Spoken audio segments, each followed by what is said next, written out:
To my view, there's a special satisfaction that comes from providing services to those who can't afford them. One of the things I've found with lawyers who do pro bono is that once they do pro bono, they do pro bono again and again, because I think the bottom line is giving feels good, and sometimes it feels very good, and pro bono is part of that. I have never worked with anyone who has been so tireless in his commitment to pro bono. My dad, I think, is really one of the main reasons that I'm involved in pro bono. His life story is an inspiration. He served in World War II. The last day of World War II, he was shot by 13 snipers' bullets. He survived, but became a paraplegic. And for all of the bum raps and obstacles he had to overcome in his life, he never was negative. He was the most positive person that anyone ever met. And his life philosophy was to try to make life better for others. And that's something that I've tried to carry on in my career, and certainly as part of the pro bono work that I do. I think David's contribution to the pro bono culture here has been enormous.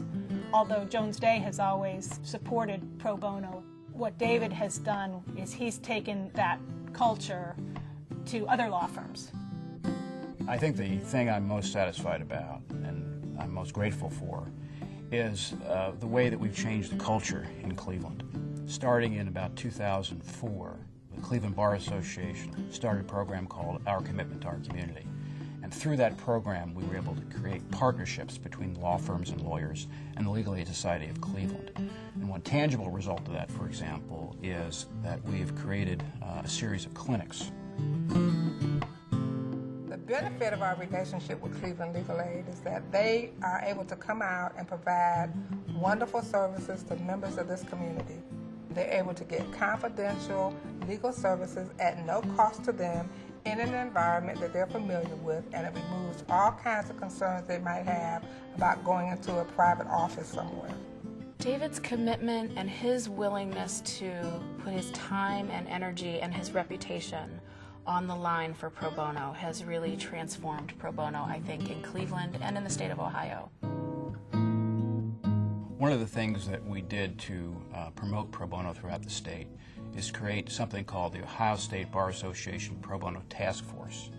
And the job of that task force is to set up judicially led pro bono committees throughout the state, in each appellate district in the state. And I've supported him in those efforts to the extent that a Chief Justice can support the good works of a lawyer who thinks both transactionally, but he also thinks conceptually and likes to think in terms of systems and programs.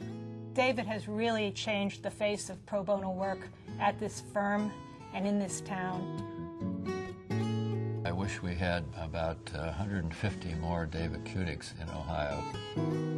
When you think about why you do pro bono, and you live in a town like Cleveland, which is rated as one of the poorest cities in America, the question really isn't why should you do pro bono, it's why shouldn't you do pro bono.